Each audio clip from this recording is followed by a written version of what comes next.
with Representative Bob Hasegawa with the 11th District. How are you today? I'm doing great, thanks. Good. So last time we were here, you talked to us about that project behind you from English language learners. Okay, yeah. I'm going to try and make this a regular feature on this little ditty here. So let me read this one. I hope to be successful in life and set a good example to my child and others that look up to me, meaning to pursue my education so I can have a good paying job as well as support my family. So it looks like this person's English is getting pretty darn good. I hope that an employer has snatched this person up. These are from students from Renton Technical College for whom English is not their native tongue, but they're trying to pick it up so that they can get a good paying job. As you can see, they're doing pretty well. So in the realm of education, you had a pretty important bill that just passed the House. Talk to us about the state need grant, please. Okay, that's House Bill 1650. We passed it off the House floor in the 2011 session, but it didn't get through the Senate. So we passed it off the House floor again yesterday with a pretty sizable margin. And bill allows access to the state need grant, which is financial aid for low-income students so that they can afford to go to school. But most of the participants are not traditional students. They're mostly retraining workers or people who have gotten some life experience and want to go upgrade their skills.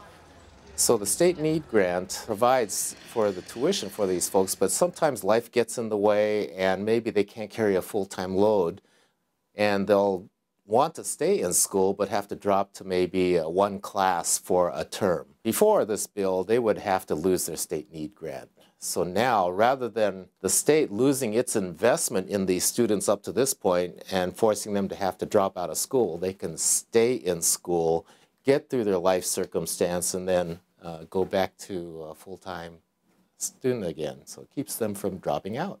Good.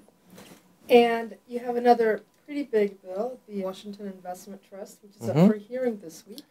Talk to us about this. Myself and Senator Kaiser, who has sponsored a companion bill to this Washington Investment Trust, we're having hearings on our bills this week. So tomorrow is in the Senate and Thursday is in the House hearing. And it just creates the Washington Investment Trust, obviously, which basically uses taxpayers' dollars for the interest of the taxpayers so that we're not holding our money in some Wall Street bank. Right now, the state, like anybody who has to handle money, has to have a bank account to put that money in. And our state bank account is at the Bank of America. So what we want to do is create our own institution because we're thinking, why should we export profits and lose the advantage of leveraging our own money? Let's create our own institution where we control that money still and can leverage it back into our local economies to do good work. So what's the scope of this bill? The scope is very narrow. We're trying to get the institution up and running. So it is basically modeled after the Bank of North Dakota, which is the only country in the state that has its own bank, publicly financed bank. But it's much narrower than the Bank of North Dakota. It's going to provide funding for infrastructure projects for municipal governments, and hopefully we'll get into student loans as well. Well, thank you for having us today. Thanks for asking me. We'll come back soon. Okay, see you next time.